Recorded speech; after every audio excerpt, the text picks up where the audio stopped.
과일의 온도차. 온라인 질문과 그 현장에서의 질문들을 좀 받았습니다. 온라인에서 받은 질문이 이건 것 같아요. 페미니즘을 오해하고 있는 청소년들에게 어떤 말이나 조언을 해줄 수 있을까요? 아직 뭐 20대, 30대가 되기 이전에 청소년기에는 좀 더 생각이 열려 있을 거라는 어떤 믿음 하에 아마 혐오라는 단어가 너무 좀 과격한 느낌이 있기 때문에 나는 그런 거 안 해 라고 하고 싶은 마음이 큰 것 같아요. 여성을 존중하지 않는 것이 곧 혐오다라는 것을 좀 잘 설명을 해주고, 저는 아직도 생각이 나는 게 초등학교 때 이렇게 이제 2차 성징이 일어나면서 이제 브래지어를 하게 되고 이랬을 때 되게 반의 남학생들이 브라자끈을 푼다거나 가슴을 치고 간다거나 전 길에서도 당한 적이 있거든요. 근데 그 날이 지금도 사실 굉장히 생생하게 기억이 나요. 저는 학교 앞에서 어떤 이상한 노숙자 아저씨한테 키스를 당한 적도 있고, 그냥 일로 와보라고 해서 갔더니 갑자기 막 혀를 들이미는, 근데 너무 수치스러워서 어디 가서 말도 하지 못하는 그런 이들이 있었거든요. 근데 그게 되게 유학생들은 사실 살면서 많이 뭐 모두가 겪진 않겠지만 어느 정도의 성추행 같은 것들은 그냥 겪는 일이에요. 누구나 겪는 일이고, 근데 그런 것을 해서는 안 된다라는 것, 그게 여성 혐오다라는 것을 알려주는 것부터 하나하나 차근차근히 시작을 하면 좋지 않을까. 그리고 최근에는 말씀하신 것처럼 너무 그런 반 안에서도 굉장히 언어폭력이 이렇게 좀 과격한 언어들을 사용하는 것이 심하다고 얘기를 들었어요. 그런 것에서부터 학교 차원에서 제재를 가해야지, 그거를 뭐 학생을 뭐 감싸주는 방식으로 그렇게 해서는 안 될 것 같다라는 생각이 들어요. 저는 제재라는 말이 딱 꽂혔는데 그 요새 페미니즘 강사에게 오히려 혐오 표현을 하거나 이제 2차 뭐 가해를 하는 그 상황들이 벌어지고 있다고 하잖아요. 오히려 인권 가르치는 강사들이 그것 때문에 심리적으로 불안을 겪고 있다거나. 근데 제가 고등학교나 막 중학교를 가보면 정말 그런 이제 발언들이 막 있고, 물론 저를 타겟팅으로 하는 것은 아닙니다만 어쨌든 혐오적인 발언들이 굉장히 많이 나와요.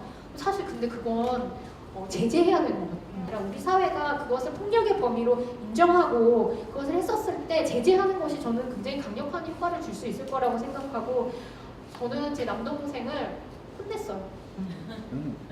그냥 저는 가족 중에 그렇다면 저는 따끔하게 이야기를 하고, 너가 그렇게 생각하거나 그것들을 입 밖으로 내는 순간 그것은 완벽한 폭력이다라고 하는 걸 주지시켜야 된다고 저는 생각합니다.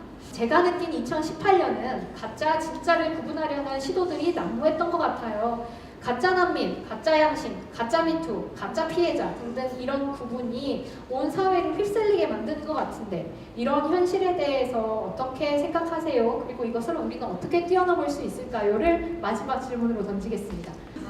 가짜와 진짜를 나누려는 논리들이 만들어내는 효과를 좀 볼 필요가 있을 것 같은데요. 그 효과들이 만들어내는 결국 우리를 지치게 만들고 한편으로는 허무주의에 빠지게 하는 것인 것 같아요. 그래서 허무주의에 빠지지 않고 우리가 생각하는 세계를 만들기 위해서 2018년처럼이라고 하는 것을 답변으로 드릴 수 있을 것 같습니다. 네.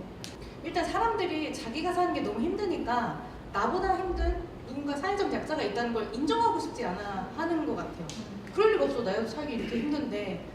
그래서 약간 다른 사람의 어떤 힘듦에서 눈을 돌리고 싶어 하는 그런 마음이 있는 것 같아요. 근데 누가 힘들다고 말을 했을 때, 야, 웃기지 마, 내가 더 힘들어 라고 말을 해버리는 것은 전혀 문제 해결에 도움이 안 되잖아요. 그래서 좀 더 열린 마음을 가지고 다른 사람의 고통에 대해서 좀 더 귀를 기울여야 되지 않을까, 그런 생각이 듭니다.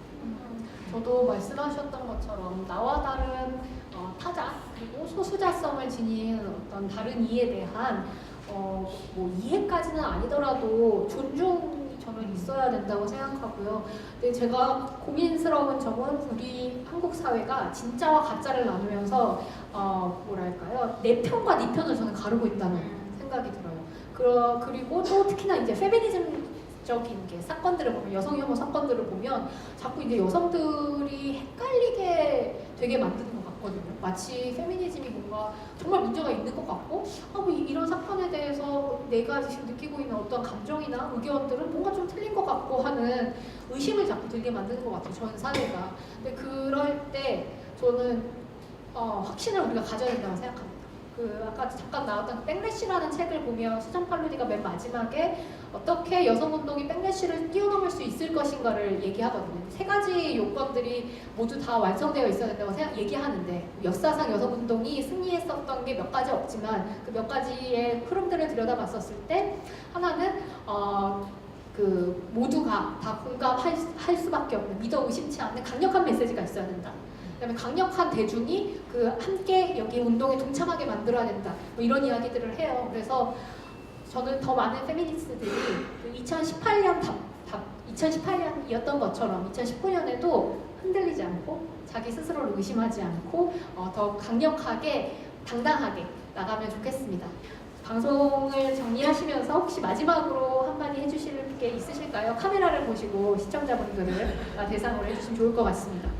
네, 2019년 화요일에 온도차 시즌2가 오기를 기대하면서요. 여러분들이 폭발적으로 많이 봐주셔야 또 힘을 가지고 아마 시즌2가 만들어질 수 있을 테니까요. 많은 관심 부탁드립니다. 감사합니다. 네. 와. 네, 앞으로도 신지혜 씨의 활동에 많은 분들이 관심을 가져주셨으면 좋겠고 신지혜 씨가 좀 더 활약을 할수록 또 여성이 좀 더 사회로 나갈 수 있는 어떤 기회를 만들어줄 거라고 분명 저는 믿거든요. 그래서 많은 관심 보내주셨으면 좋겠고 그것과 더불어서 이제 영혼의 노숙자를 들어주시면 감사하겠습니다. 저는 그 4회차 짧은 이 방송을 진행하면서 굉장히 행복했어요. 사회자로서 다양한 분들을 직접 만나면서 인터뷰할 수 있었고 또 온라인이라고 하는 현장에서 여러분들의 의견 같은 것들을 받으면서 정말 나 혼자 이런 생각을 하는 게 아니라 나만 그 소수자성을 지니고 있는 어떤 뭐 여성이 아니라 정말 다양한 사람들이 사회 안에서 살아가고 있고 이 다양성을 존중하는 문화들이 만들어져 가고 있는 와중이구나라고 하는 걸 저는 계속해서 확인했던 것 같아요. 그래서 내년에도 이런 방송들을 할 수 있는 기회가 있으면 좋겠다는 생각이 들고요. 모두들 기운 잃지 마시고 2019년도 맞이해 주셨으면 좋겠습니다. 제 선거 구호가 눈부시게 평등한 사회로라는 거였거든요. 우리 모두 함께 눈부시게 평등한 사회를 향해서 걸어가고 새 시대를 젖혔으면 좋겠습니다. 2019년도 행복하세요. 이것으로 화요일의 온도차 마지막 방송을 마치도록 하겠습니다. 감사합니다.